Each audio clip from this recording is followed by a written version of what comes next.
Madame, Monsieur, bonsoir et bienvenue à tous. L'expression dialogue national est de plus en plus utilisée en Afrique pour désigner les assises ou les concertations qui permettent au gouvernement de faire face aux multiples crises sociopolitiques qui traversent le continent.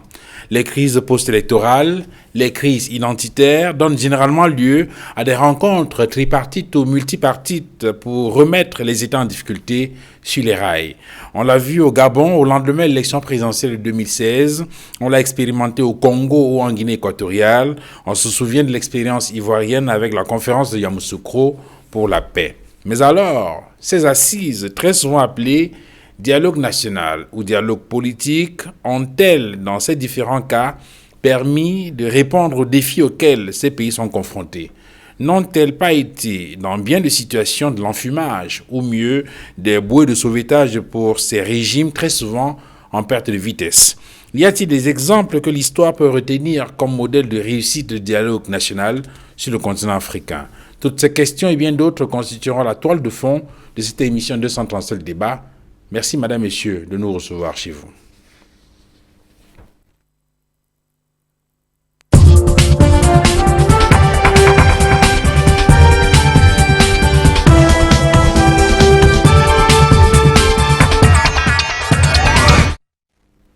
Sur le plateau de 237 le débat ce soir, Dr Moussa Dassa Khalil, bonsoir.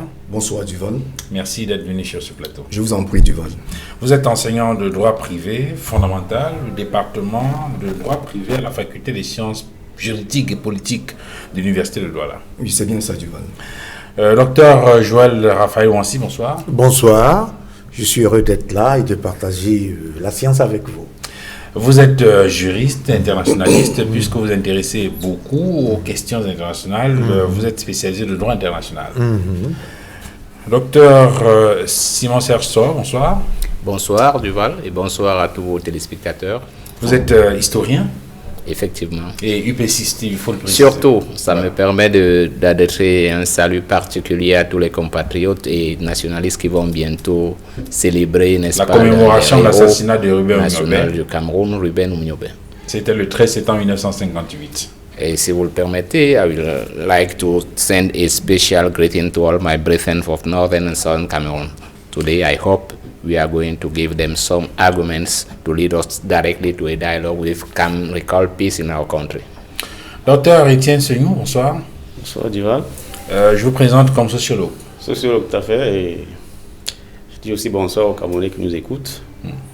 Et que les débats pourront les éclairer. Alors ce soir donc on s'intéresse à cette question de dialogue national. Docteur Dassa Moussa Khalil, on a observé que très souvent sur le continent, face à des situations de crise, les gouvernements utilisent ce concept de dialogue national pour organiser des assises et permettre très souvent aux différentes parties de s'asseoir autour d'une table et d'échanger.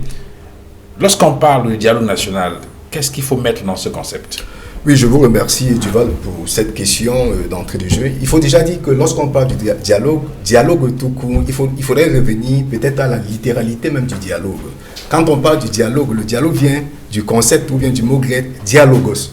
Et quand on parle de dialogos, ça suppose, pour séquencer en quelque sorte le concept dialogue, ça suppose dia qui veut dire entre ou avec et logos qui veut dire discours ou alors parole. Et pour définir de façon littérale ce à quoi renvoie le dialogue, on peut dire très simplement qu'il s'agit d'une discussion entre plusieurs personnes ou bien du discours entre plusieurs personnes. Comme pour dire quoi? Que pour dialoguer, il faut au moins ces deux personnes, il faudrait plusieurs personnes pour qu'on ait un dialogue effectif. Et par rapport à cette définition, il faut dire également que lorsqu'on parle du dialogue, il y a des piliers sur lesquels le dialogue s'appuie. Le premier pilier, c'est l'inclusion. C'est pour cette raison que je suis généralement gêné lorsqu'on parle du dialogue inclusif. Parce qu'il me semble que c'est une sorte de redondance. C'est une sorte de redondance, une espèce de pléonasme. Parce que le dialogue est par essence inclusif. Donc le premier pilier sur lequel s'appuie le dialogue, c'est l'inclusion. Le deuxième pilier sur lequel s'appuie le dialogue national, si vous voulez, c'est la participation massive. Et le troisième pilier sur lequel s'appuie le dialogue, c'est l'appropriation. L'appropriation, ça veut dire quoi? C'est la prise en compte de toutes les décisions qui auraient été décidées Donc ça convoque ici l'idée de consensus.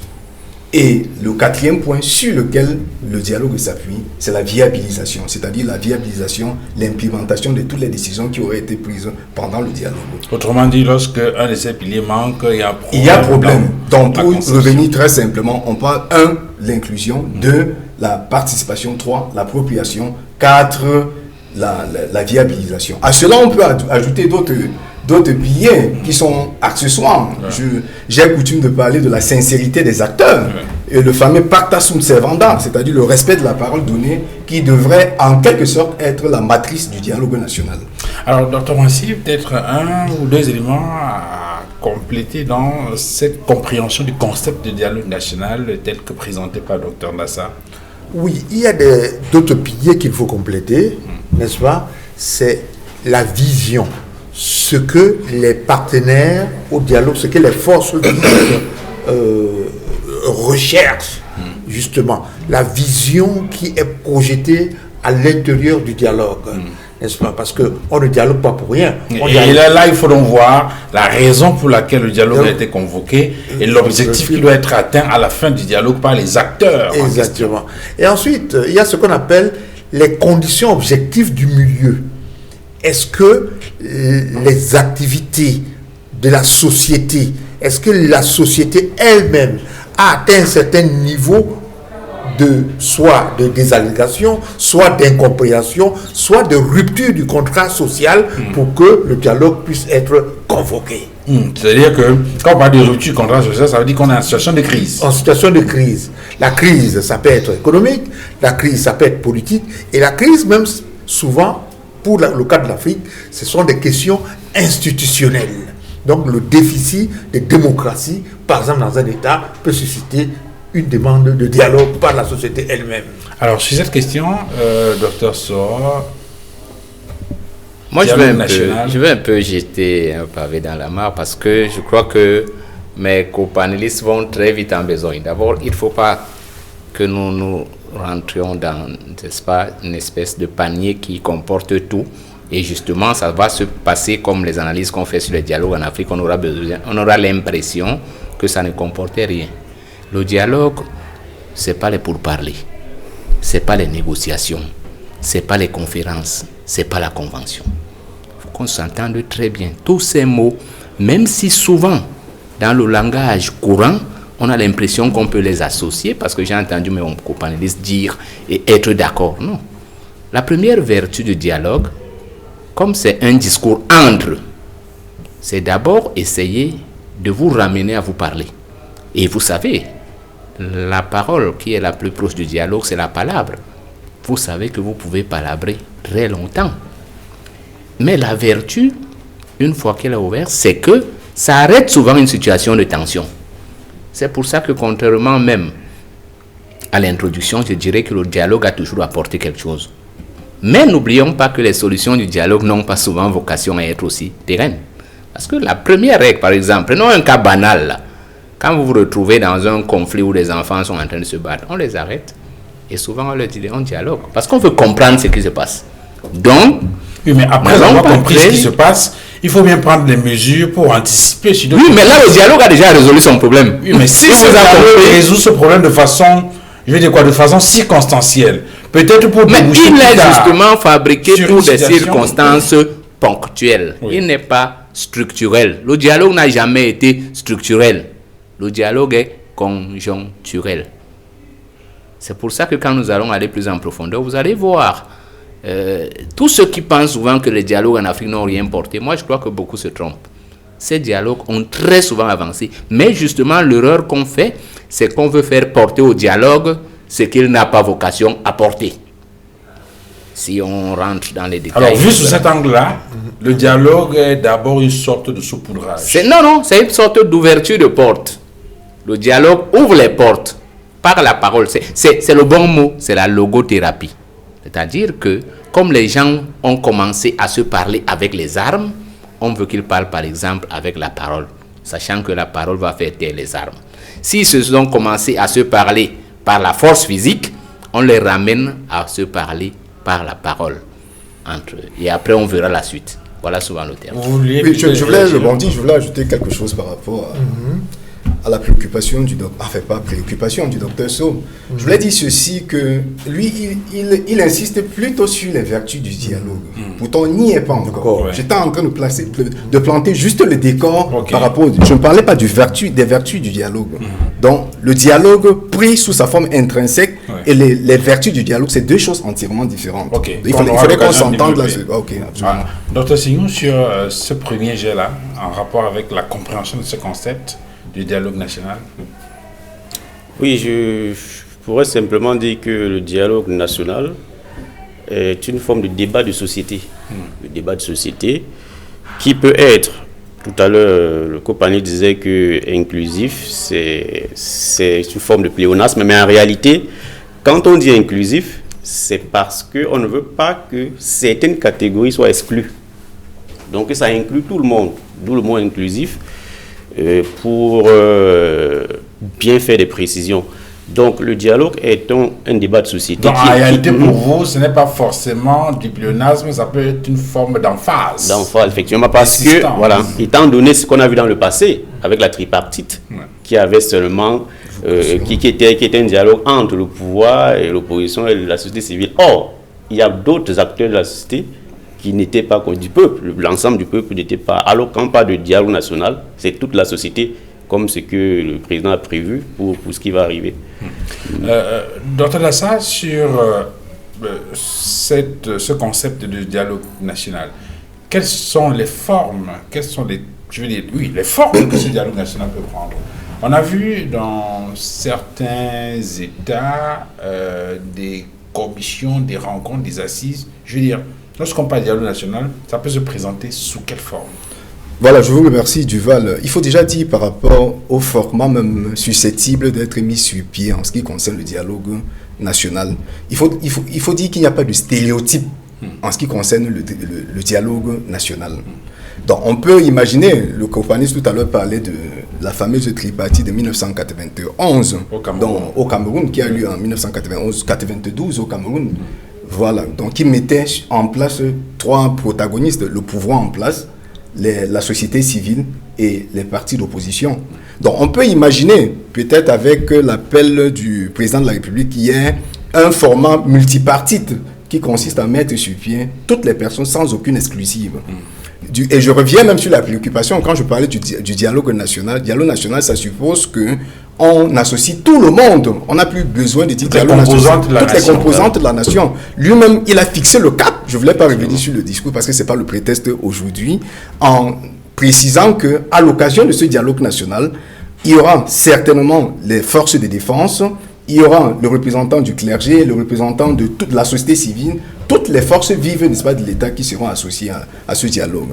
Donc, on a vu le format qui a eu pignon sur lui en Afrique du Sud, notamment la fameuse Commission Vérité et Réconciliation, qui a eu des résultats plus ou moins discutables. On a eu le format qui a eu cours en RDC. Comme pour dire quoi, en termes de format, il n'y a pas de stéréotype en ce qui concerne le dialogue. Mais le plus important, c'est par rapport à la crédibilité des personnes qui interviendraient dans les commissions qui seront constituées à cet effet. Autrement dit, on peut appeler ça comme on veut. Le plus important, c'est de voir quel est le type de casting qui est fait. C'est le type de casting. Quelles sont les questions, les thématiques qui sont évoquées? Absolument, parce que le dialogue peut être faussé dès le départ. Si on constate que les intervenants ou bien les protagonistes de ce dialogue ne bénéficient pas ou bien n'ont pas une certaine légitimité. Donc, ce sont des personnes qui ont une espèce de bien, qui se sont compromis par le passé, qui sont chargées de piloter en quelque sorte une commission dite de dialogue et de réconciliation, appelez ça comme vous voulez, il y a de fortes chances que les résultats qui seraient produits soient contestés ou bien soient contraires à ceux qui sont attendus. Donc, ma préoccupation, c'est très simple. Je n'ai pas besoin d'une étiquette particulière pour qu'on sache qu'il s'agisse d'une bonne formule ou bien d'un bon format de dialogue. Quelle que soit l'appellation qui serait donnée, effectivement, le plus important, ce sont les protagonistes qui interviendraient pour faire fonctionner en quelque sorte la machine. Docteur Massi, tout à l'heure, lorsque le docteur Sow parlait du dialogue en termes du retour d'accalmie dans une situation de crise ou une situation sulfureuse. Je pensais au développement que vous avez fait, en off dans cette émission, en rapport avec ce qu'on appelle la conférence de paix de Yamoussoukro. Est-ce que lorsqu'on regarde cette conférence de paix-là, est-ce qu'on a le sentiment que ça a été un succès? Est-ce que ce n'est pas une forme de dialogue qui a plutôt débouché sur une situation de guerre? Puisque je passe sous votre contrôle, ça a eu lieu autour de 2002, donc avant la crise qui a secoué la Côte d'Ivoire. Justement, ça a eu lieu autour de 2002, après les élections qui ont consacré le président Gbagbo Laurent comme président de la République. Il y avait eu des frustrations et les questions électorales n'avaient pas été bien agencées, bien élucidées, du fait que Gbagbo lui-même l'avait avoué. Il n'avait pas, même si l'élection s'était mal passée, c'est lui qui avait été élu. Donc c'est pour créer un genre d'apaisement que la conférence de Yamoussoukro, je crois de 2002, avait eu lieu après les élections, pour clarifier la situation et mettre entre les acteurs politiques de cette époque, notamment M. Bédié, M. Ouattara et M. Gbagbo, des faisceaux de communication, Guéhi aussi, oui, et M. Guéhi, qui permettaient d'apaiser la situation. Et lorsqu'on regarde au sortir de cette conférence-là, je veux dire les effets de cette rencontre-là, est-ce que vous avez le sentiment que ces assises sont tenues exactement comme elles devraient l'être? Est-ce qu'elles ont débouché sur les résultats positifs? Il faut voir les assises sur la forme et sur le fond. Oui. Sur la forme, les gens se présentent, des grandes décisions sont prises, on partage des sourires, mais généralement, lorsque on vient évaluer, auditer la conférence elle-même, on découvre que les gens ne sont pas si satisfaits que ça, puisqu'il y a toujours des ruptures. Après les conférences, il y a des ruptures. Mais avant ça, il y a un aspect sur lequel je voulais insister. La tradition des dialogues n'est pas aussi... est plus lointaine qu'on le croit dans les sociétés africaines.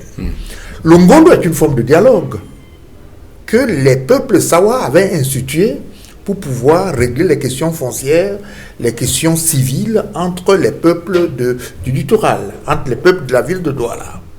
Et dans l'histoire de l'Afrique, il y a eu, dans l'Empire Ouassoulou, des formes de dialogue. Lorsque le roi du Ouassoulou, ou bien le roi du Mali, voulait prendre une décision, il essayait de consulter tous ses vassaux dans une forme de dialogue. Donc il y a eu toujours des jamborées en Afrique qui présidaient ou bien qui avaient pour but de régler des conflits. Pour revenir au cas des dialogues modernes, où il y a l'écriture, où il y a la pensée, ces dialogues modernes n'ont pas toujours donné les résultats qu'on attend, puisque dans certains pays, on est parti de dialogue en dialogue.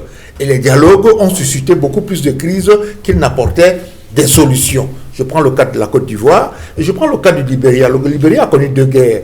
La première guerre du Libéria et la seconde guerre du Libéria. La seconde guerre du Libéria était due au fait que le dialogue qui avait été mené lors de la première guerre du Libéria pour apaiser le Libéria, pour pacifier le Libéria, avait été un échec. Les adversaires se sont réarmés de part et d'autre et sont revenus à la guerre jusqu'à ce que M. Taylor quitte le Nigeria pour le Libéria pour trouver Charles Taylor. Oui, je vous en prie. Charles Taylor pour trouver refuge au Nigeria et ensuite pour être transféré à la Cour pénale internationale. Donc, les dialogues tels qu'ils sont connus en Afrique, ils sont souvent des ruptures de contrat social. Et donc, s'ils sont des ruptures de contrat social, ils viennent réparer des situations. Et parfois, ces situations ne sont pas suffisamment réparées pour des raisons que nous allons invoquer dans notre débat. Docteur Soa, lorsqu'on parcourt le continent, effectivement, on observe que chaque fois, dans des situations de rupture de contrat social, pour reprendre les termes de Dr. Wansi, lorsque ces crises apparaissent, eh bien, la première idée, c'est d'organiser ce type de dialogue-là pour ramener le calme, permettre aux gens de discuter avant de déboucher éventuellement sur des décisions. Cela veut dire qu'il faut mettre en place un process. Lorsque vous regardez tous ces différents cas-là, est-ce que les process sont les mêmes? Est-ce que les procédures qui sont arrêtées varie en fonction de l'environnement ou bien du type de crise qui a donné lieu à la mise en place de la crise, pour qu'on ait des résultats qui soient dans certains cas positifs et dans d'autres pas du tout. Mais effectivement, vous venez de le dire, on ne peut pas mettre en place les mêmes process. Oui. Parce que ce ne sont pas les mêmes problèmes. Oui. Maintenant, je reviens sur le principe. Le résultat est souvent le fait même que les gens aient accepté d'arrêter le conflit pour venir se parler. Parce que le dialogue est assis sur une autre notion qui est africaine, la palabre. Donc, une fois qu'il y a rupture d'équilibre, parce que moi je ne parle pas de rupture du contrat parce que c'est encore aller trop loin. Chaque fois qu'il y a rupture d'équilibre social, on dialogue. Et une fois qu'on a dialogué, on peut maintenant, un deuxième volet, sur les préalables. Parce que voilà l'élément important. Parce qu'il y a des dialogues qui sont à peu près instantanés. Il y a un problème, on dit aux gens, asseyez-vous, on s'assoit. Une fois qu'on est assis, on suppose qu'il y a un back-office, des gens qui vont récupérer, comme on disait tout à l'heure, ayant écouté les deux parties, ils vont aller récupérer. Parce que j'insiste là-dessus, le dialogue n'est pas une conférence de paix, par exemple. Ça, c'est des questions différentes. Parce que j'ai l'impression qu'on va un peu très vite en besogne. Un dialogue peut aboutir sur une conférence de paix. Au Libéria et en Côte d'Ivoire, n'oublions pas qu'il y avait des acteurs et des paramètres qui ne dépendaient pas que des Ivoiriens. Et les conclusions des dialogues en Afrique ont souvent ce problème. Qu'une fois que les Africains se sont assis pour régler leurs problèmes, des forces externes à l'Afrique viennent bousculer les agendas des Africains. C'est ça le principal problème. Moi, je reste constant sur le principe. Ces dialogues ont très souvent apporté la solution.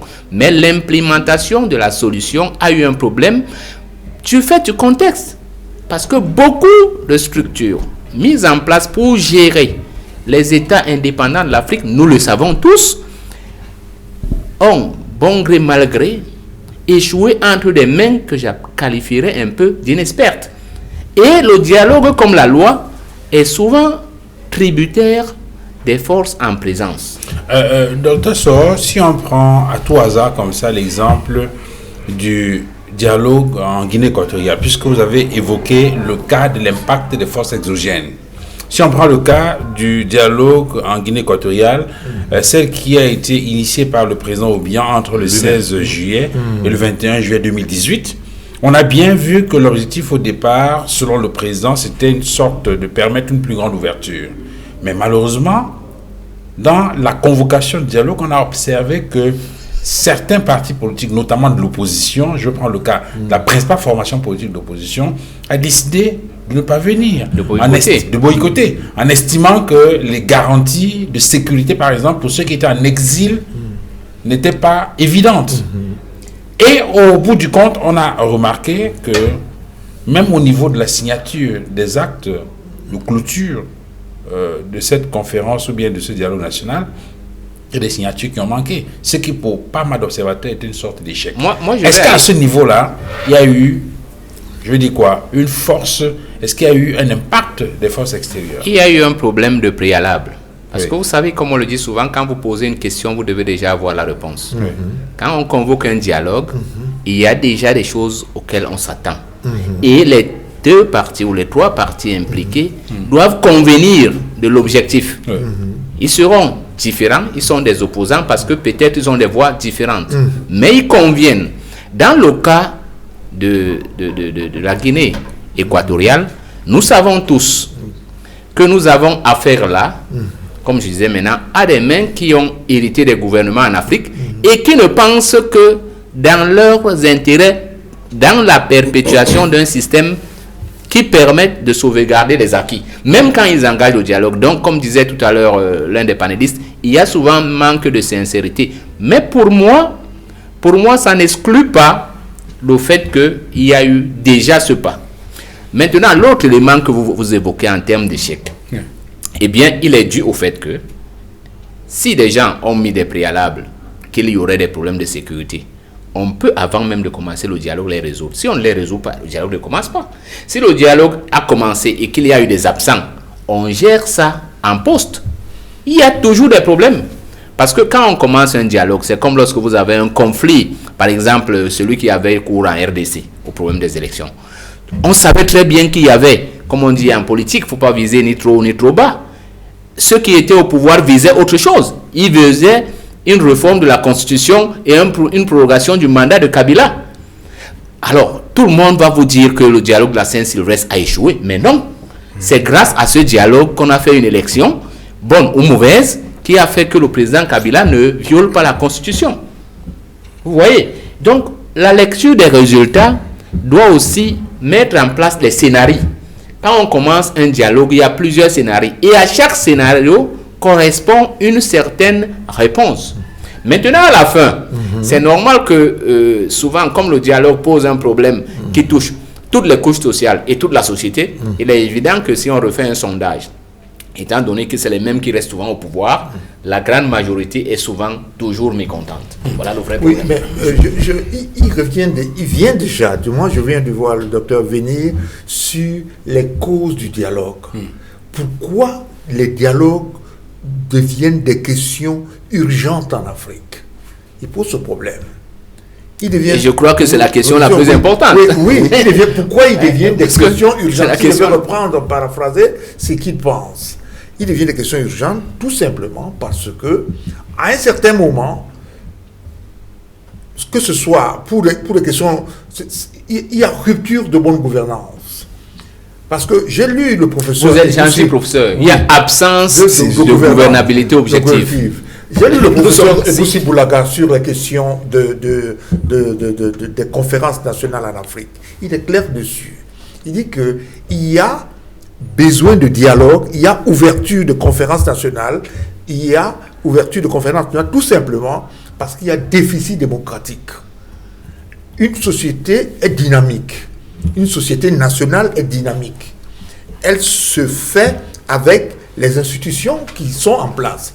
Mais lorsque les institutions ne sont pas respectées, ou bien lorsqu'elles sont utilisées abusivement, alors il y a besoin de dialogue, il y a rupture, il y a désagrément de la société et un besoin de dialogue. Donc c'était pour soutenir ce qu'il disait. Docteur Sigmund, vous vouliez compléter le développement fait? Oui, au sujet des causes, je crois que c'est aussi un aspect assez important. Et il faut inscrire le dialogue en Afrique dans le besoin des peuples africains de décider de leur avenir. Dans ce besoin donc de participer et d'être les maîtres des décisions qui concernent leurs problèmes, jusqu'ici en Afrique, on n'a pas encore atteint ce cas. Parce que regardez, le processus a commencé comment? À la conférence de Berlin. La conférence de Berlin qui décide du devenir de l'Afrique, il n'y a aucun Africain présent. Comment on décide des choses de l'Afrique? Il n'y a aucun Africain.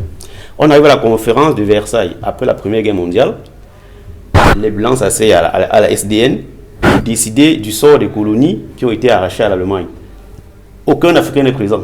Mais le Cameroun avait quand même fait des pétitions pour dire au moins ce qu'ils veulent du Cameroun, que le Cameroun ayant été libéré de l'Allemagne devient un pays neutre et nous pouvons nous approprier notre pays pour le diriger. Ils n'ont pas été entendus. À la conférence de Brazzaville, en 1944, la même chose. Ici, et là, c'était même en Afrique. Donc, il y avait quand même une sorte d'avancée à ce niveau. Là aussi, avec De Gaulle et les gouverneurs coloniaux, il n'y avait pas d'Africains.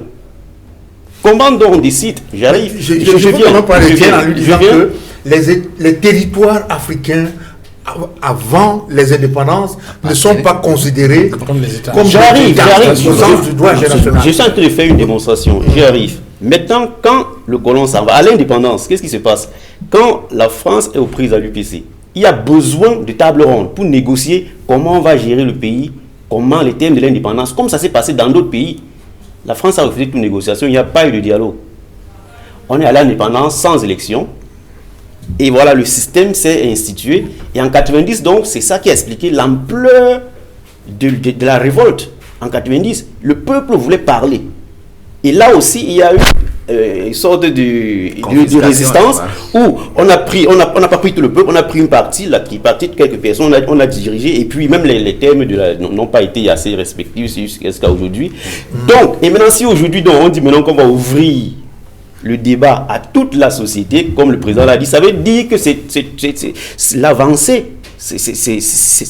c'est une grande avancée et nous devons applaudir cela. Mais maintenant, comme on a dit, les gens, la sincérité des hommes politiques est à remettre en cause. Il faut, je ne dis pas de douter de la sincérité des choses, etc., mais de prendre cela dans les pincettes et de le pousser jusqu'au bout de ce projet national.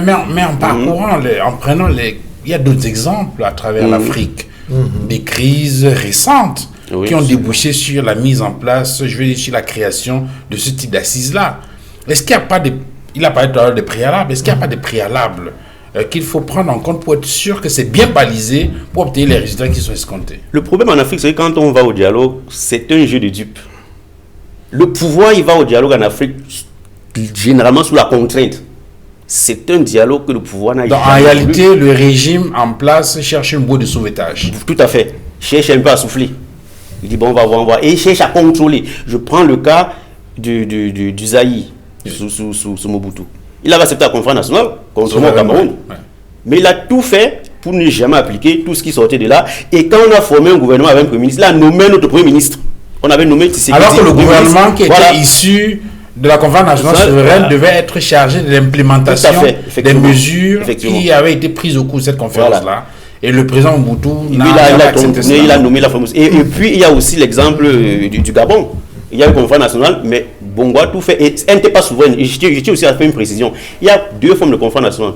Conférence nationale souveraine et non souveraine. Souveraine veut dire que les décisions prises sont prises par le peuple sans que le pouvoir n'ait mot à dire. Et on peut même destituer le président. On peut dissoudre l'Assemblée, on peut dissoudre la Constitution. On l'a vu au Bénin. Voilà, la conférence nationale souveraine au Bénin a débouché sur le départ de Mathieu Kérékou. Voilà. C'est donc pourquoi le pouvoir a intérêt à lui, pour conserver le pouvoir, de contrôler, d'éviter que le dialogue soit réel. Et là, ça arrive au préalable, dont parlait tout à l'heure le docteur Dassa. Oui, absolument. Je voulais revenir sur une idée qui a été soulevée par le docteur So tout à l'heure. Il a dit encore que le dialogue est essentiellement conjoncturel. Je suis d'accord avec lui. Mais au-delà de cela, je peux aller plus loin en disant que le dialogue peut également être structurel. Parce qu'en termes de dialogue, il y a des variables, il y a des constances. Les variables, c'est ce qui renvoie à la conjoncture. C'est-à-dire que les cas ne sont pas différents en fonction des pays. Et ce que je peux considérer comme des aspects qui sont statiques, ou bien l'aspect structurel même du dialogue, c'est ceux qui renvoient aux prérequis. Quel que soit le pays dans lequel on se trouve, il y a des prérequis avant le dialogue. On ne saurait dialoguer, par exemple, lorsque des gens sont, je ne sais pas, sont dans une mauvaise situation. Il faudrait d'abord aplanir tous les angles afin qu'on s'asseye sur la même table. Mais le problème en Afrique, c'est lequel? Généralement, les acteurs qui ont une certaine légitimité ou bien qui incarnent une certaine crédibilité, avec qui on doit dialoguer, on les écarte pour prendre des pantins. Et c'est ça le véritable problème. Donc, à ce niveau-là, qu'est-ce qu'on peut attendre? Tout à l'heure, il disait que le dialogue aboutit toujours à une solution. Non, chez moi, la solution, c'est quand on parvient à résoudre un quelconque problème. Si c'est juste des solutions cosmétiques ou bien des slogans ou bien des annonces des décisions qui viendront, chez moi, ce n'est pas une solution. Je peux envisager en quelque sorte le format qui a cours dans tous les pays africains quand on annonce un dialogue. Dans les jours qui suivent, ou bien les jours après l'annonce, il y a la création des différentes commissions. Parce qu'il faudrait en quelque sorte qu'il y ait des commissions. Il faudrait qu'il y ait des missions avancées, peut-être rencontrer la diaspora pour qu'on essaie de recueillir tous les désidératants. Et après, on s'assoit dans un format, quel que soit peut-être le format qui va convenir aux décideurs. Et après, lorsqu'il y a des décisions qui seront prises, elles seront transmises non plus à des personnes qui ont participé en quelque sorte à ce genre de décision. Et tout ce qui pourra, les résolutions qui seront arrêtées ne sont pas forcément conformes à ce qui a été décidé auparavant. Et à ce niveau-là, il y a une rupture. Et je reviens sur le fait encore qui consiste à dire que chaque fois qu'il y a dialogue, c'est lorsqu'il y a eu insuffisance. C'est lorsqu'il y a eu, tout à l'heure vous parlez de la césure entre les gouvernants et les gouvernés. Au-delà de cela, on peut également parler, n'est-ce pas, de ce qu'on appelle en quelque sorte la macération, en quelque sorte, des frustrations. Donc les frustrations sont restées longtemps endormies et ça constitue plus tard un ferment de soulèvement. Sur ces préalables-là, on parlait tout à l'heure du cas de la Guinée équatoriale, et on avait vu qu'il y avait des conditions. Et j'en venais, je vous en prie, par rapport à la Guinée équatoriale, la fameuse conférence de Sipopo, je crois, vous évoquiez cela. Ce qui s'est passé en Guinée équatoriale, c'est quoi? Les personnes qui se sont offertes volontiers pour participer au dialogue, plus tard, on les a arrêtés. Vous comprenez? C'est-à-dire qu'il y a une offre peut-être sincère du gouvernement, mais les personnes qui font tomber le masque, peut-être qui appartenaient plus auparavant au groupe armé, mais se sont fait arrêter. Donc c'est pour cette raison que j'insiste davantage sur le problème de la sincérité des acteurs, ouais. Quel que soit le bord. Oui, je pense qu'il y a une carte, il y a une cartographie des dialogues et des conférences, du moins des conférences nationales en Afrique, qui nous permettent d'apprécier le succès ou bien les échecs de ces... Dans les cas où ça a réussi, je veux dire que quels ont été les atouts, quels ont été les éléments qui ont été mis en relief, qui ont été valorisés pour qu'on réussisse ces dialogues dans Je souhaiterais, Duval, que tu me laisses d'abord parler des cas qui ont échoué. Oui. Je prends un cas qui a échoué de manière lamentable, c'est le cas du Togo. Oui. Où le Premier ministre a été arrêté, la conférence a été suspendue, arrêté comme un vulgaire voleur et amené auprès de Yadema. Et le lendemain, on a balayé du revers de la main tout ce qui avait été décidé pendant la conférence nationale au Togo. Et la cartographie me permet de lire aussi que... Et il a tout à l'heure parlé du cas du Zaïre avec du Zaïre, la conférence nationale souveraine. Je voulais arriver. La cartographie m'amène à dire que c'est surtout les pays francophones avec des leaders qui ont passé très longtemps au pouvoir, qui ont pérennisé le pouvoir personnel, qui ont souvent ce genre de difficultés à ouvrir des dialogues, et ces dialogues, plus tard, ne marchent pas, et qui finissent par consolider, soit récupérer leur pouvoir, et le dialogue a pris fin, et puis tout est... C'est-à-dire qu'en réalité, ce dialogue n'est pas ouvert pour résoudre un problème, mais c'est pour stabiliser le pouvoir, d'oxygène. Apporter de l'oxygène au pouvoir personnifié, et calmer la population. Je crois que c'est ça. Mais c'est pour ça qu'il ne faut pas qu'on fasse tout. Parce que moi, je reviens, j'insiste sur ce point, parce que sinon, nous, les Africains, nous allons continuer à confondre ce sont des légères modifications de forme qui, en fait, changent. Une conférence comprend un dialogue, mais un dialogue n'est pas nécessairement une conférence. Eh bien, ça, c'est la forme. Voilà. Non, parce que dans un pays stable et organisé, où les institutions fonctionnent normalement, eh bien, il y a un dialogue permanent. C'est-à-dire l'Assemblée, par exemple, c'est une instance de dialogue. Là-bas où le peuple a remis la légitimité, parce que tout le peuple ne peut pas se mettre à dialoguer tout le temps. C'est pas possible. Et ça me permet de revenir maintenant. Il y a bel et bien une différence entre un dialogue et un dialogue inclusif. On peut faire un dialogue national spécifique. Parce que si on dialogue, par exemple, lorsqu'il y a eu le problème des anglophones, si on ouvrait tout de suite un dialogue sur la question, allait-il être inclusif? Pas du tout. Pas du tout. Il y a même des dialogues exclusifs. Donc, faisons attention. Moi, je dis, même si on fait toute la cartographie, le dialogue est un élément qui rentre souvent dans beaucoup d'autres formes d'institutions pour faire avancer les questions de résolution de conflits. Non, entendons-nous très bien. Moi, je dis, et j'insiste là-dessus, parce que moi, je suis un homme politique. Et souvent, en politique, les vrais problèmes en Afrique, c'est qu'on a ce déficit du fait de la préparation scolaire qui ne nous a pas laissé nous épanouir objectivement pour la plus grande partie. Ce qui fait que très souvent, la confusion se mêle. Quand les gens veulent ouvrir un dialogue, il ne faut pas qu'ils perdent de vue, je le répète, qu'il y a une question de rapport de force. Absolument. Le dialogue est souvent une étape préalable. Les échanges. Dialogue, c'est échange de discours. Mais est-ce qu'il n'y a pas de préalable à ce dialogue? Entendons-nous d'abord. Dialogue, c'est un échange de discours. J'ai mon discours, vous avez votre discours. Absolument. Le but premier et naturel, littéral, c'est qu'on puisse trouver des espaces qui peuvent être des espaces d'intersection à nos deux discours. Oui. Voilà le but préalable. Maintenant, comme on présuppose souvent qu'on veut résoudre le problème, c'est pour ça que je dis celui qui convoque le dialogue. Et hier, si vous permettez qu'on rentre dans, le chef d'État, hier, vous a dit qu'il a fait des consultations. Ça veut dire quoi? Ça veut dire que dans ce cas, il peut baliser. Il a commencé par baliser, il a dit, dans le cadre de la Constitution. Ça veut dire que si les gens, on parle français, ça veut dire qu'il y a des gens qui, doivent commencer à élaguer le discours qu'ils vont venir lui montrer.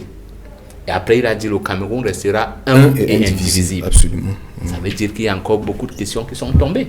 Mais malheureusement, et ça il faut le dire parce que c'est une question de médias, parce que ce n'est pas seulement une question d'Afrique.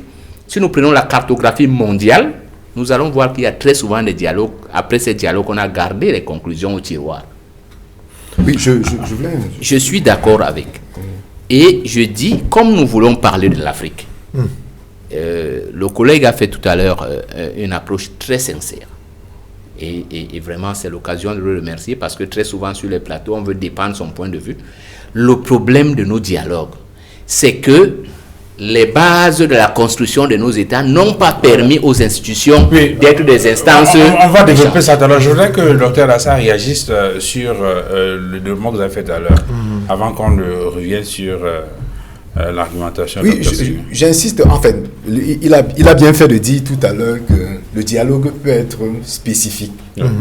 J'ai dit ceci. Quand on parle de dialogue national, ça suppose que l'épithète national, ça suppose qu'on rassemble tout le monde pendant ce dialogue. Donc, le dialogue national peut être spécifique, c'est-à-dire qu'on associe tout le monde, mais ça porte sur une question précise. Sur une question précise. Oui. Un peu par rapport à l'adresse, n'est-ce pas, du chef de l'État hier. On peut imaginer qu'on ne parlera pas de tout. Le chemin est balisé. Oui. La forme, n'est-ce pas, de l'État, forcément, on ne va pas toucher à grandes choses, à ce niveau-là. Donc, pour revenir au format même du dialogue, conférence nationale ou dialogue national. Moi, je suis pour qu'on écoute, n'est-ce pas, tout le monde, qu'on mette tout le monde sur la table, mais quand on dit tout le monde, ça suppose des personnes qui sont représentatives, des personnes qui ont une certaine légitimité. Et maintenant, le plus important, comme il a si bien dit, c'est l'utilisation qui en sera faite de tout ce qui sera arrêté pendant les différentes commissions. Ou alors et c'est le problème véritable qui s'est posé en Afrique. Si on veut revoir, je vais citer le cas, n'est-ce pas, de la RDC. Vous savez, il a fallu attendre 3 ou 4 ans pour qu'on passe aux élections qui ont abouti finalement à l'élection de Tshisekedi. Il y a eu des problèmes. La dernière conférence en date qui a fait date, c'était la conférence épiscopale en juin 2016 en RDC. Il y avait des problèmes. Il y avait le camp de Moïse Katumbi. Il y avait le camp de Jean-Pierre Bemba. Il fallait procéder à un arbitrage de telle sorte que tout le monde soit au même pied d'égalité. Mais quand on parle du dialogue, et j'insiste encore là-dessus, le dialogue suppose quoi? Ça suppose un compromis. Ça suppose même une compromission, parce que finalement, on aboutit à une espèce de paix de grâce. Non, collègue, vous allez très vite. Écoutez... Quand on échange, ça ne veut pas dire qu'on va finir par s'entendre. Non, écoutez, je suis en train de dire parce ceci. Parce que vous allez très vite. Non, écoutez, je suis en train de dire ceci. Les résolutions du dialogue. Mais c'est ce que je ne veux pas. Un dialogue ne finit pas par des résolutions. Un dialogue peut finir par vous déposer vos propositions sur la table et il y a quelqu'un qui en tirera.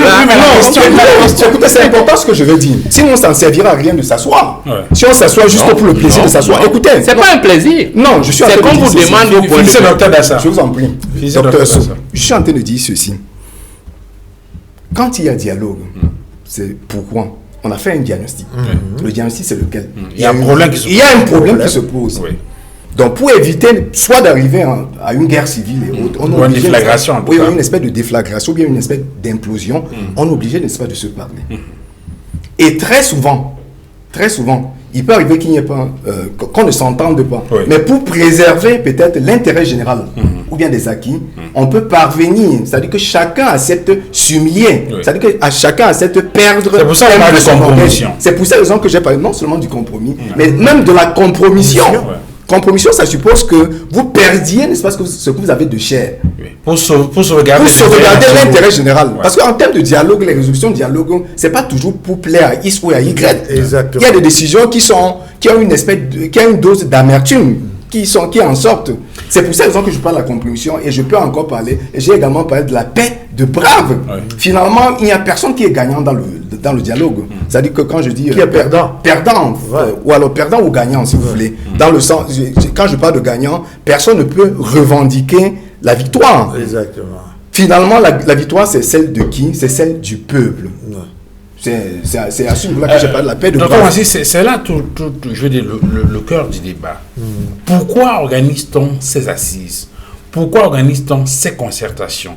Est-ce que ces concertations sont organisées par des régimes juste pour apporter un semblant d'accalmie, obtenir un peu d'oxygène, le temps peut-être de se remettre en selle et peut-être continuer à gérer les affaires courantes, ou bien il s'agit effectivement des concertations qui doivent déboucher sur la résolution des questions précises? Je le dis parce que si vous avez parcouru comme moi, vous avez écouté le porte-parole du secrétaire général des Nations Unies sur la question du Cameroun, indiquait qu'il faut bien évidemment que ce dialogue-là débouche sur la résolution des problèmes qui ont amené cette crise, qui ont débouché sur, qui ont amené la crise, dont il faudrait qu'au terme de ce dialogue, de son point de vue, que les questions qui ont été à l'origine de la crise soient réglées. Exactement. Les dialogues viennent purger des problèmes. Oui. Viennent résoudre les problèmes. Maintenant, tout dépend des objectifs de chaque acteur, des partis. Et tout dépend du degré de conciliation. C'est-à-dire, si on peut harmoniser les voix discordantes. Un dialogue qui m'a suffisamment séduit, c'est le dialogue entre les Éthiopiens. Ils ont compris le caractère sacré de leur pays. En Éthiopie, une tribu gouvernait l'Éthiopie, les Tigréens. Les Oromos, qui sont le peuple Oromo qui vit dans le sud de l'Éthiopie, et le centre était ne participait pas aux activités, il n'était pas considéré comme tel, il ne partageait pas le pouvoir avec les Tigréens. Mengistu Haile même était Tigréen. Alors, les Tigréens ont marqué l'Éthiopie en rendant le pouvoir aux Oromos. Le premier ministre actuel est Oromo. Voyez-vous, ils ont dit, c'est votre tour de gérer. Vous comprenez? Donc, ici, il y a eu ce qu'on appelle dialogue et une véritable conciliation. C'est-à-dire, même s'il y a eu quelques petites difficultés avec une tentative de Kouta, mais tout a été clair. Donc, pour arriver à ce que vous êtes en train de dire, c'est que dans le dialogue, tout dépend de l'état de sincérité des acteurs. Si les acteurs se disent que la spécificité qui nous rassemble ici, c'est le destin de notre pays, alors ils trouvent une solution, une plateforme commune, un dénominateur commun pour discuter de leurs problèmes et apporter une solution. Alors, on peut appeler ça donc dialogue, on peut appeler ça commission vérité de conciliation, on peut appeler ça comme on veut. C'est pas important. Oui. Ce qui est important sont les balises, les préalables, la sincérité des acteurs et l'implémentation des mesures qui sont prises au terme de ce consensus-là. Oui, tout à fait. Il faudrait inscrire le dialogue dans le processus de la lutte. Il ne faut pas l'exclure, que ça fait partie de la lutte. On lutte, à un moment donné, on s'arrête, on cherche des concessions. Soit parce que la guerre est dure, et parce que quand un chef d'État accepte le dialogue, ce n'est pas toujours de bonne guerre, je l'ai dit tout à l'heure, c'est parce qu'il a les pressions et que la situation s'empire. Donc, il faut toujours... Et dans la lutte, il y a deux issues. On peut lutter par la guerre. On n'est pas obligé de faire le dialogue. Et le protagoniste n'est pas obligé d'accepter votre appel au dialogue, il peut refuser de dire qu'on continue à faire la guerre. Donc si on a des conflits d'intérêts, des contradictions qu'il y a dans la société, ne parviennent pas à se résoudre par elles-mêmes ou par les institutions ou par les lois, alors on va déboucher sur un conflit. On peut maintenant s'affronter, c'est la guerre, ou alors on peut discuter. Et dans la discussion, il y a des concessions. Chaque personne, il a dit tout à l'heure, chaque personne doit accepter. Quand vous développez, vous pensez, vous avez un exemple dans votre esprit qui vous permet de faire... Oui, je suis encore au niveau de la théorie, je vais arriver à des exemples. Donc, maintenant, par la guerre, l'issue, il y a toujours un gagnant. Si je te bats, alors c'est ma volonté qui s'applique. Alors que dans la discussion, c'est ma volonté et ta volonté. Il y aura des choses que moi j'aurais proposées, que tu aurais accepté, et toi aussi, j'aurais accepté certaines choses que tu as proposées, et je vais perdre certaines de mes choses, toi aussi tu perdras certaines choses. Et ça, on revient fatalement à la question du rapport de force. Tout à fait. Donc on s'inscrit. C'est pour ça que je dis de ne pas mettre le dialogue hors de la lutte. Ça fait partie de la lutte. C'est pour ça donc que pendant le processus du dialogue, la lutte continue.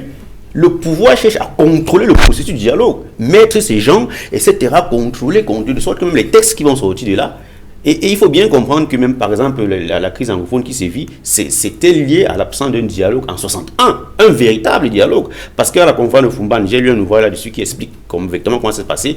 À la conférence de Fumban, quand Ahidjo arrive à la conférence, il vient avec un projet de constitution bien ficelé avec ses conseillers français, bien ficelé, mais la partie anglophone vient diviser les Foucha et les autres viennent, ils n'ont pas un projet commun bien solide, de sorte que le débat puisse véritablement être solide, et véritablement être sérieux. Alors dans ce cas, c'est la partie... Il y avait un projet, mais un projet qui n'a pas été présenté à cette conférence. Voilà, effectivement. Donc ça veut donc dire qu'il n'était pas préparé.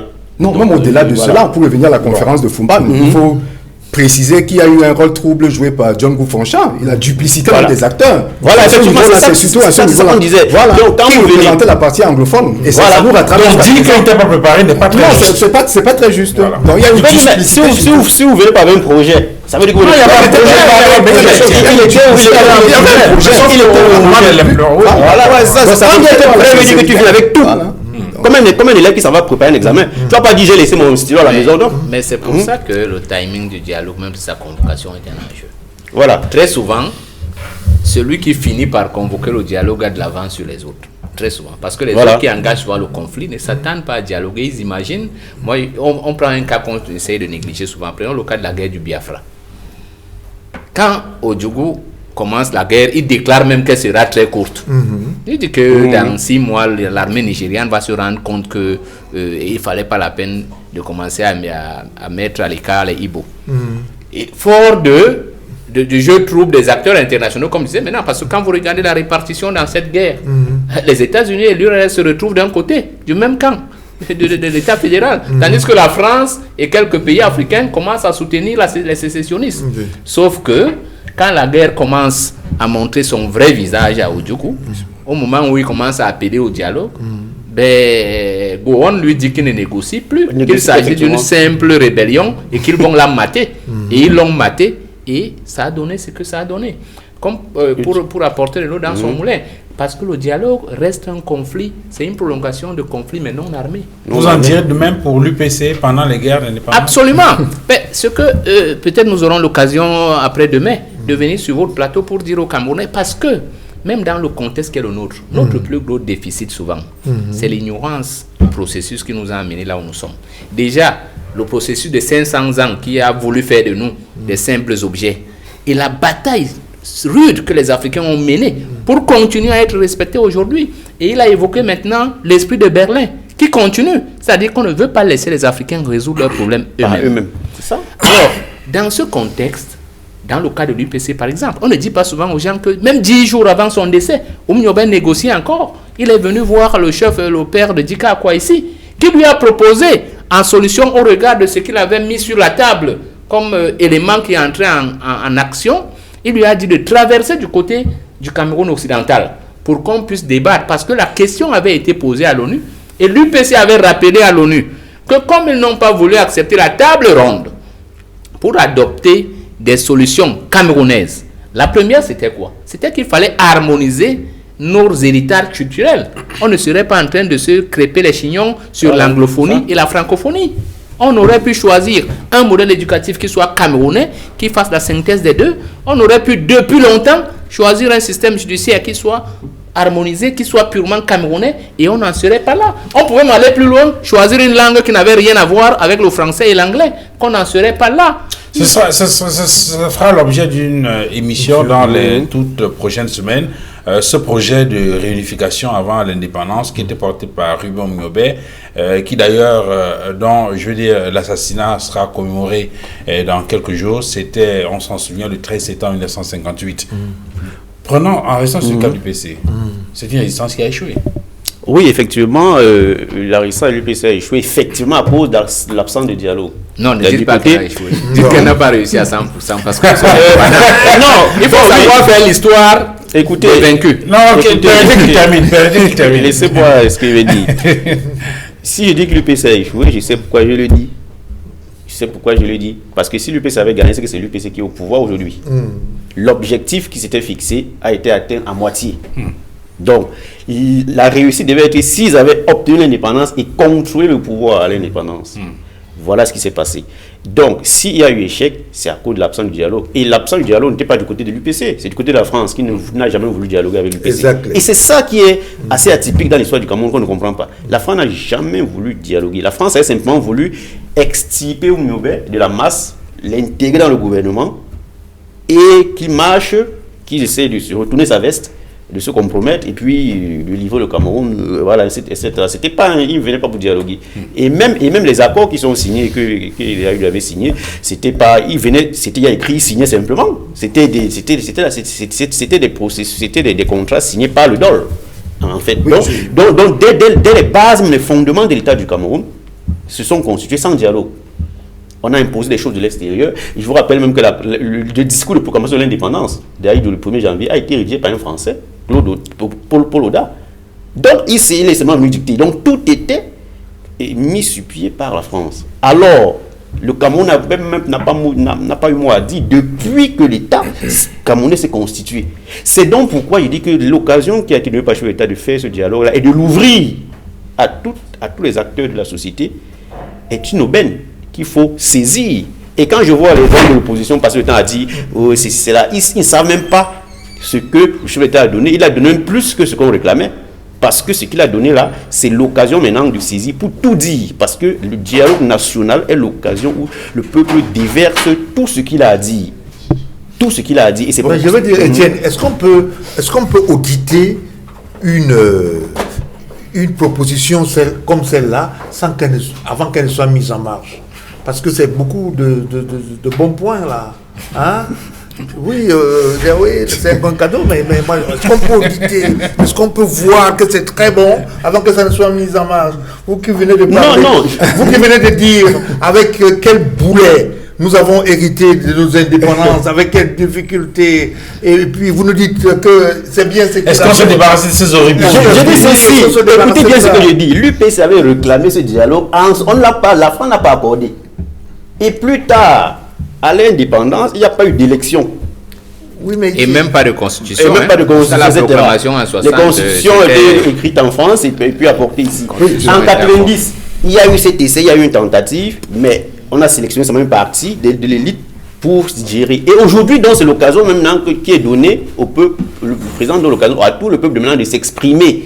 Donc c'est une occasion historique. C'est ce que en fait je vais dire. Il faut espérer effectivement. Pas pour lui donner les fleuves. C'est ça que mais maintenant. Je ne dis pas qu'il soit de bonne foi ou de mauvaise foi, mais l'idée, il faut prendre l'idée et le prendre au mot, comme avait fait Sékou Touré. De Gaulle avait dit, vous dites non, vous êtes indépendant, vous dites oui, et vous êtes avec nous. Sékou Touré a dit non, il a pris au mot. Donc, il s'agit donc de prendre le président au mot, dire, ok, vous avez dit, tout le monde est là, chacun doit prêter les choses qu'il a dit. Parce que tel que je vois l'opposition en train de faire, là, en train de critiquer partout, là, je ne suis pas sûr qu'ils seront même prêts pour ce dialogue-là. Nous, à l'UPC, on est prêts depuis. Voilà. On a commis un ouvrage, l'OLPK, voilà, qui est là depuis et qui n'attendait qu'à être mis au devant de tous les Camerounais. J'espère seulement, comme vous dites, que les acteurs seront de bonne foi. De bonne foi, effectivement. Absolument. Et parlant de la sincérité des acteurs, il y a des précédents. Dr Nassar, en 91, quelqu'un l'évoquait tout à l'heure, il y a une tripartite. Une tripartite qui visiblement a plutôt servi de bouée de sauvetage pour le régime, puisque la plupart des résolutions qui sont issues de cette tripartite-là n'ont pas fondamentalement été implémentées, d'où, selon certains acteurs et certains analystes politiques, la crise que le Cameroun vit aujourd'hui. Absolument, il faut déjà dire qu'avec la tripartite de 91, de 1992, parce qu'elle sanctionne en quelque sorte les villes mortes qui ont duré pratiquement 8 mois, de mars à octobre. Elles ont abouti à quoi? C'est-à-dire que sur le plan formel, la consécration des libertés publiques, la limitation du mandat présidentiel, et en 3, la création, ou bien la constitution de 1996, qui consacrait effectivement, ou bien institutionnalisait les régions, la décentralisation et autres. Mais il se trouve que jusqu'à présent, sur le plan opérationnel, il y a peu de choses qui ont survécu de la tripartite de 1992. Donc il faudrait absolument que, déjà nous remercions le chef de l'État, ça suppose qu'il nous a écoutés. Oui, nous avons fait une émission récemment là-dessus sur le dialogue national et il y a beaucoup de choses qui ont été proposées à cette occasion, qui sont revenues, n'est-ce pas, dans le discours du chef de l'État. C'est une occasion de dire également que nous sommes suivis, nous sommes écoutés. Donc comme pour dire quoi, le tout n'est pas de s'arrêter à toutes les déclarations qui ont été faites. C'est déjà une très bonne idée. Mais il faut retenir une chose en ce qui concerne le dialogue. Même si vous voulez l'éviter, le cas du Cameroun, souffrez que j'en parle au moins. Je fais. Donc, par rapport à ce dialogue, le chef, il y a les points dits, il y a les points dits et les points non dits. Moi, je préfère m'appesantir sur les points, les non dits. Il y en a qui s'attendaient à ce que le chef de l'État prenne des mesures de décrispation de l'atmosphère politique. D'emblée. Il me semble que c'est aller vite en besogne. Ce sont des gens qui n'ont pas bien lu, n'est-ce pas, le discours, n'est-ce pas, du chef de l'État. Parce que à travers les lignes, il invoque de façon implicite la possibilité d'utiliser la grâce. Puisqu'il parle des leviers et je suis à peu près sûr, sans lire dans une boule de cristal, que avant le 30, qui est l'échéance annoncée, le cap fixé, il y a des mesures d'accompagnement qui seront prises. Il y a des mesures de décrispation qui seront prises. Qui nous fait déjà croire, qui peut nous dire que jusqu'à cette date, le chef de l'État ne prendrait pas des mesures allant, n'est-ce pas, dans un sens ou dans un autre. Donc, pour faire une différence avec la tripartite de 1900, la tripartite qui a eu lieu en 91-92. À ce moment, je vous en prie, à cette date-là, les acteurs étaient identifiables. On savait à qui on avait affaire. Et on les avait même déjà, on les avait déjà fixés. Mais en 2019, à ce jour, le chef de l'État lui-même l'a dit, avec qui va-t-il discuter? Effectivement. Mais à ce niveau-là, pour revenir encore à ce niveau-là, il y a une personne qui est présentée comme, en quelque sorte, le représentant même le porte-étendard de la branche sécessionniste, Sissiko Ayuk Tabé, qui est pour l'instant en Bastille. Donc, on peut imaginer, je dis peut-être n'importe quoi, une solution qui pourrait arriver, qui pourrait aller dans le sens de l'associer même sur le panel, n'est-ce pas, des personnes qui pourraient être appelées au dialogue. Parce que la problématique à l'heure actuelle, c'est laquelle? Ayuk Tabé, il ne contrôle même plus tous les mouvements sécessionnistes dans le nord-ouest et dans le sud-ouest. Il y a des personnes qui ont fait de l'entreprise criminelle une industrie de rente, qui ont intérêt à ce que la guerre se poursuive.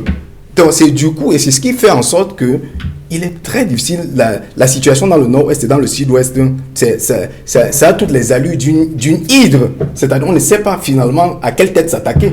Donc, et c'est pour cette raison que je dis encore que dans 20 jours, je ne sais pas comment est-ce que ça va se passer, mais le chef de l'État a parlé du Premier ministre qui va recevoir les consultations. Je souhaiterais à ce niveau-là que toutes les personnes, quelle que soit la statut, n'est-ce pas, de cette personne, il faudrait les écouter, il faudrait les entendre, il faudrait qu'on ne discrimine pas.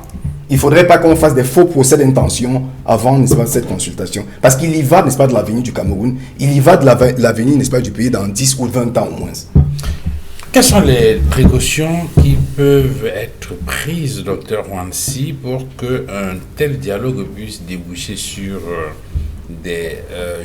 sur des résultats probants, intéressants? C'est vrai que le docteur So tout à l'heure indiquait qu'un dialogue ne débouche pas toujours sur... non, il semblait plutôt dire qu'un dialogue, déjà, forcément, c'est quelque chose de positif, de bien, même si finalement, cela ne débouche pas sur des résolutions qui sont satisfaisantes pour les acteurs. Mais en parcourant l'histoire politique de l'Afrique, en observant toutes ces crises que nous avons étudiées, avec les process qui ont été mis en place dans les différents États pour gérer ces crises-là, il y a peut-être un certain nombre de précautions qu'il faut prendre, non? Il faut prendre des précautions. Il y a des étapes dans un dialogue. L'une des étapes, c'est la prospection des acteurs. J'aime parler des dialogues réussis. Et l'un des dialogues réussis en Afrique, c'est le dialogue qui marquait la fin de l'apartheid. Depuis les années 1978, les Blancs d'Afrique du Sud ont commencé à négocier avec Nelson Mandela, avec l'ANC. Et il fallait trouver au sein de l'ANC des acteurs suffisamment modérés pour pouvoir dialoguer avec. Donc, ils avaient déjà une vision de ce qu'ils voulaient. Et il y a des acteurs blancs sud-africains qui se sont rendus à Londres pour rencontrer des intellectuels de l'ANC, parmi lesquels M. Mbeki, qui était à l'époque étudiant à Londres, ou bien qui était réfugié dans les pays de la ligne de front, pour commencer un début de discussion. C'est un préalable en matière de dialogue. Chez nous, ici, on a de la chance au Cameroun parce qu'on sait qui est qui. Je le dis souvent dans des émissions, chaque Camerounais connaît son village. Il sait d'où il vient. On connaît la maison de chacun, la famille de chacun. On peut approcher les gens. Mais maintenant, il faut du temps. Je suis en train d'évaluer le dialogue chez nous en me posant la question de savoir, de l'annonce du président jusqu'au début, jusqu'à la fin du mois de septembre, c'est très court. Il faut de la prospection. Il faut comprendre que... Le deuxième élément qui est important dans un dialogue, après la prospection, c'est le cessez-le-feu. Absolument. Dans tous les pays où j'ai travaillé, des pays que j'ai visités, la Sierra Leone, le Libéria, la Côte d'Ivoire et le reste, on a d'abord proclamé un cessez-le-feu. Et le cessez-le-feu a donné confiance aux combattants qui sont sortis de brousse, qui sont sortis des buissons en disant « Ah, il y a de l'oxygène, they will not catch me ». Alors, le cessez-le-feu ne veut pas dire rendons les armes. Le cessez-le-feu veut dire que les gens restent dans leur position. J'ai pris le cas de l'ANC. Lorsque il y a eu une approche, il y a eu une prospection, dans les pays de la ligne de front, les gars de l'ANC n'ont plus fait d'attaque vers l'Afrique du Sud.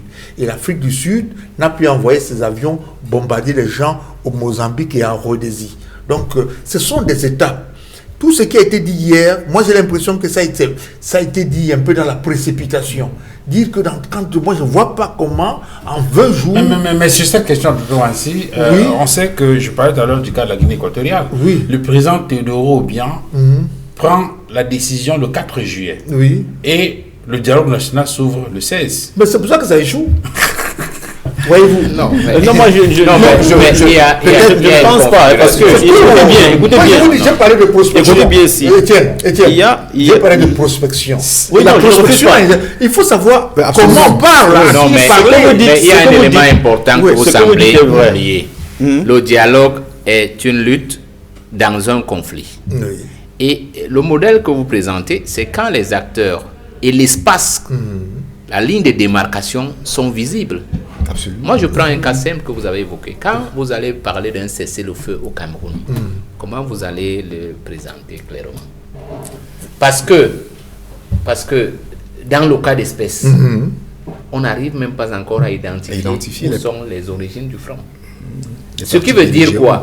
Ce qui veut dire qu'il faut comprendre, puisqu'on veut nécessairement qu'on entre dans le discours du dialogue qui est convoqué. Moi, je pense plutôt que c'est une forme spécifique du dialogue à démarcation unilatérale. C'est-à-dire le chef d'État a pris sur lui que, ayant identifié des mécontentements dans telle zone, mais aussi des gens qui auraient profité de cette situation pour créer un conflit, il établit deux préalables. Il dit premièrement, nous allons discuter pour résoudre les problèmes que nous avons d'ailleurs déjà commencé à résoudre au-delà des demandes. Il a fait la liste de tout ce qui a été fait. Il dit, nous sommes allés plus loin. Nous avons demandé aux gens de déposer les armes. Ils ont continué. Question sous-entendue, ceux qui ne veulent pas, nous allons désormais sévir. Parce que je n'ai pas souvenir d'un ordre de campagne ayant instruit à l'armée d'aller anéantir un groupe terroriste quelque part. Je n'ai pas souvenir que le Cameroun ait déjà commencé ses opérations comme on les mène à l'extrême nord. On sait bien qu'à l'extrême nord, l'armée camerounaise va même au-delà de la frontière pour attaquer les gens au Nigeria. C'est qu'on ne fait pas chez nous. Donc, dans ces cas spécifiques, souvent, le dialogue ressemble, je ne sais pas encore, je ne veux même pas m'aventurer parce que je n'aimerais pas lire dans une boule de cristal, à une collecte d'informations qui seront remises au prince qui va décider, entre guillemets, de comment il va les implémenter. Il faudrait bien qu'on s'entende parce que quand on le lit entre les mots, tout est déjà préparé. Je pense que même sa consultation, il va appeler certaines personnes. Et il a insisté hier sur le cas de l'application de la loi.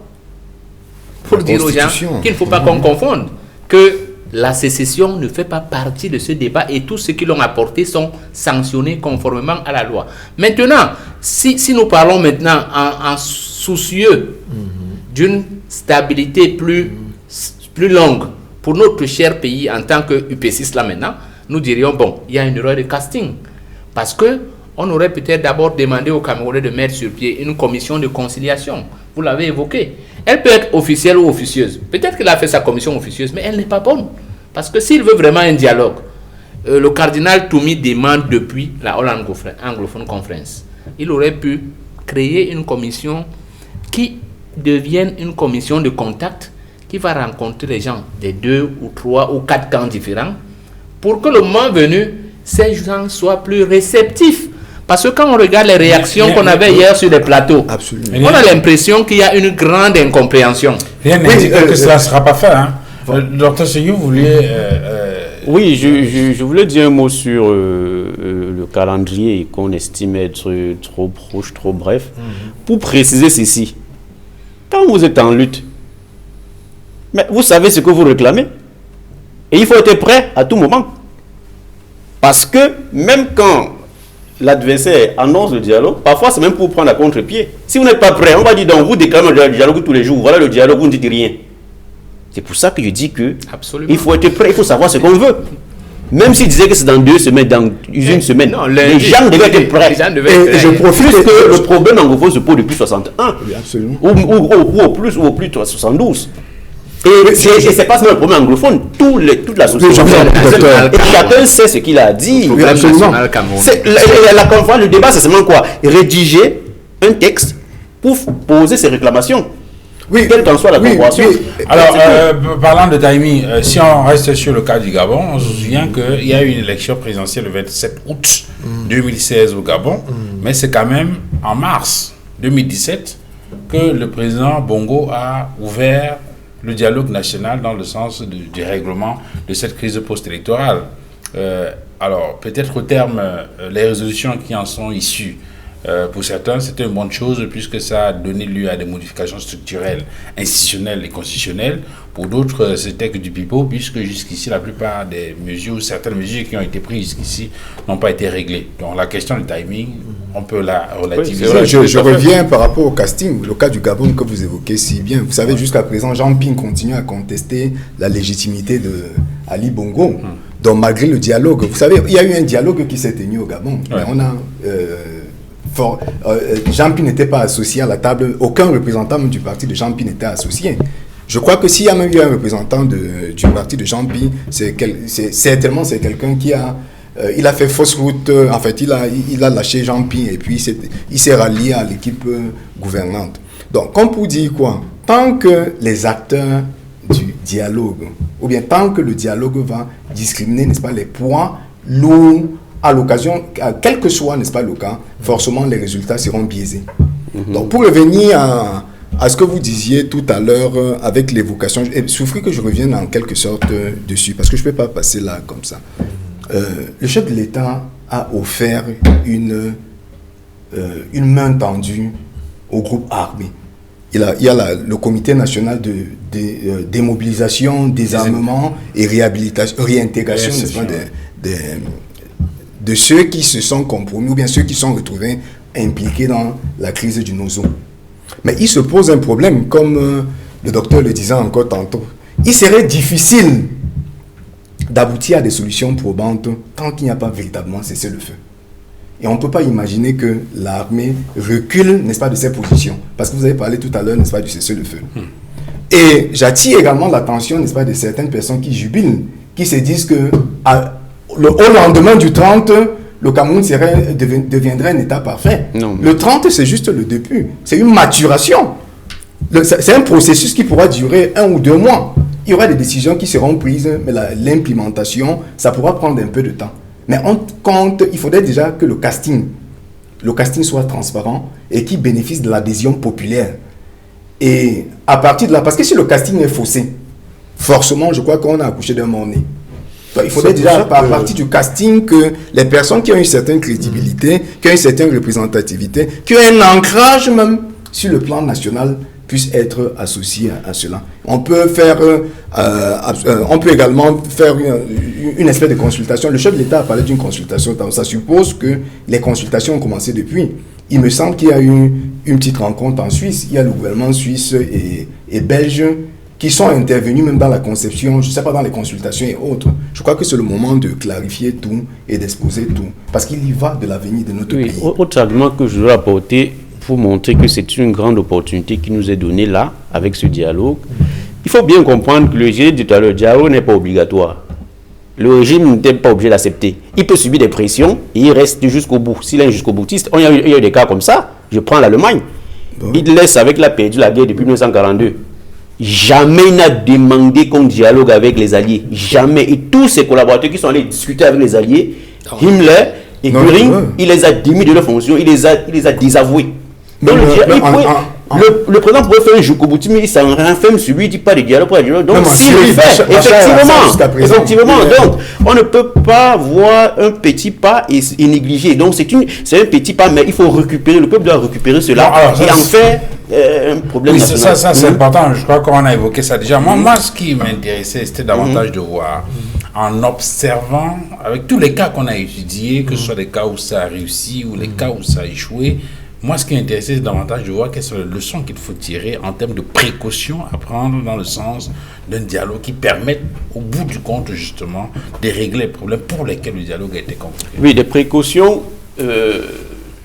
D'abord, il faut rassurer les gens qu'il n'y aura pas de comment on dit ça, voilà, que ce que les gens vont dire, ils ne seront pas menacés, que quand les gens viendront, parce qu'il a dit qu'il y aura les groupes armés, c'est-à-dire que les gens qui sont dans les maquis, là, je ne sais pas appeler cela maquis, seront aussi présents.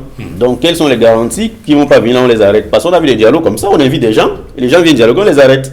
Je n'ai pas dit que c'est forcément le cas, il dit que c'est des précautions, c'est déjà des précautions là qu'on prend pour éviter que le dialogue... Il y a aussi le cadre, comment on dit ça, sorte d'assurance, que les décisions qui vont sortir de là seront appliquées, implémentées. Parce qu'on sait que à la tripartite, beaucoup de mesures ils sont restés lettres mortes jusqu'à aujourd'hui. Et dans ce sens-là, il y a eu au Gabon, au terme du dialogue national, on a mis en place ce qu'on appelle une commission ad hoc paritaire qui était chargée du suivi. Tout à fait, voilà. Donc de la mise en œuvre des résolutions qui avaient été prises. Voilà. Et que cette commission-là soit effectivement une commission sincère, etc., qui va aussi être suivie, etc. Parce que même la SDN avait ce qu'on appelle la CPM, qui était de suivre l'administration des colonies par au territoire mandataire. Bon, donc c'est ce genre de choses-là, une petite commission qui s'assure que les décisions prises sont implémentées sur le terrain. Voilà, Docteur Anssi, il y a le cas du Libéria, qui est un cas peut-être qui peut nous parler. C'est un pays qui a subi la guerre, et puis il y a eu des échanges, des assises qui ont été organisées dans le sens de remettre le pays sur les rails. Ça peut nous inspirer? Ça peut nous inspirer. Bon, pendant la guerre, le Libéria a beaucoup souffert de la guerre, mais il y a eu des étapes, comme celle que je suis en train de vous dire là, c'est que on a approché la diaspora libérienne la plus radicale, la plus riche qui vivait aux États-Unis, pour lui dire que it is time to speak of peace. La guerre naît dans les esprits des hommes, et c'est dans les esprits des hommes qu'on construit la paix. Il a fallu donc les convaincre, et non les écarter, et non les prendre de loin. Non, on les a associés. Parce que les deux guerres ont prouvé que ce sont des guerres qui avaient été entreprises au détriment des peuples. Donc, à un certain moment, pour qu'un dialogue réussisse, il faut rendre une part de souveraineté que détiennent les acteurs au peuple. C'est quand la souveraineté est rendue au peuple. D'ailleurs, je vous ai dit que dans la cartographie des dialogues nationaux ou bien des conférences nationales en Afrique, celles qui ont réussi, c'est celles qui ont rendu la souveraineté au peuple. C'est-à-dire où on a décidé sur le destin des États à partir de ce que les peuples ont voulu. Mais si on décide du destin des États à partir de ce que certains groupuscules pensent, à partir de ce que celui qui détient le pouvoir militaire pense, ça ne peut pas marcher. Et chaque fois que ça a échoué, l'échec de la conférence nationale du Togo, c'est que les décisions étaient fortes pour quelqu'un qui avait le pouvoir depuis 1966. Voilà. Et il y a des mains. Qui était un tyran impitoyable. C'était très difficile pour lui d'accepter qu'on vienne le doublonner comme ça. D'ailleurs, il est mort au pouvoir. Vous comprenez? Mais il y a des dialogues qui ont réussi. La transition démocratique au Ghana de 1980, après le règne de Jerry Rawlings. Ça a réussi pourquoi? Parce qu'il a compris que lui, en tant que personne, ne représentait pas toute la souveraineté. Bien qu'il ait dit, je rends une partie de la souveraineté au peuple, et ça a marché. Ça a échoué chaque fois qu'un groupuscule ou bien une personne s'est dit, je me donne un peu d'oxygène en attendant que l'on voit comment ça va se passer, ou ça n'a pas été sincère, ou les acteurs n'ont pas été sincères. Pour ajouter, M. Jubal, un mot de l'eau à ton moulin, pour de la nécessité que ce dialogue-ci intègre quasiment tous les acteurs de la société. Ça part d'un principe que dit Gandhi. Gandhi dit quoi? Ce qui se fait pour vous, mais sans vous, se fait contre vous. Donc il faut que, à la sortie de là, que demain personne ne dise plus moi je souffre, j'ai ceci, j'ai tel problème, que tout le monde vienne dire ce qu'il a dit et on trouve ce qu'il y aura à faire. Mais si on sort de l'émission, peut-être un dernier mot. Oui, moi je vais simplement ajouter 2 ou 3 éléments qui permettent de rassembler les conditionnalités. La première et la plus importante, c'est le rôle du citoyen. Il faut que les Africains commencent à s'assumer comme citoyens. Nos chefs d'État ne sont pas du moule qui nous permet de nous épanouir comme peuple. Regardez le cas du Burkina que j'aime citer en Afrique. Vous croyez qu'au Burkina, les gens sont partis parce qu'ils le voulaient? C'est parce qu'à un moment donné, les citoyens en avaient marre et ils ont dit non. Comme m'a dit tout à l'heure le docteur Etienne, il faut prendre le chef de l'État au mot et le mettre dos au mur. Vous savez, souvent ça se passe en Afrique comme si les acteurs politiques étaient abandonnés à leur propre sort et ils commencent à agir comme s'ils agissaient pour eux-mêmes. Voilà la vraie cause. Pour que ce dialogue aboutisse, il faut que les citoyens imposent leur agenda au peuple et aux acteurs politiques. Et grâce à cela, les gens ne pourront plus créer des choses qui seront contre les peuples. Comment ils l'imposent? Mais écoutez, c'est un rapport de force. Écoutez, vous croyez que l'armée camerounaise peut se mettre à tirer sur tout son peuple? Si les citoyens de la ville de Douala disent qu'ils en ont marre d'une ville poubelle et décident qu'à partir de demain, ils ne verseront plus un radis et que personne ne viendra plus les déranger et que les agents de l'État ne viendront plus se présenter devant les boutiques, vous croyez que quelqu'un peut aller contre eux? Je dis non. C'est vrai que je n'appelle pas à une révolution, mais je dis une révolution mentale d'abord. Prenons acte et agissons en peuple. On agit trop en individu. Et le fait d'agir en individu donne plus de pouvoir à celui qui, en plus de sa posture d'individu, a la fonction régalienne. Et qu'il s'en sert simplement pour lui. Voilà le vrai problème. On a fabriqué des individus et pas des citoyens. Oui, je voulais dire également que, qu'il faudrait rasséréner le climat. C'est-à-dire avant d'aller au dialogue. Rasséréner, ça veut dire quoi? Mettre en confiance tous les acteurs, tous les intervenants. Quelle que soit la personne, il faudrait qu'elle soit en confiance en venant au dialogue. Il faudrait la sincérité, je reviens là-dessus, de tous les acteurs. Il faudrait prendre des mesures de décrispation de l'atmosphère politique. Je ne vais pas m'appesantir dessus. Quand je parle de décrispation, on peut imaginer ce à quoi ça renvoie.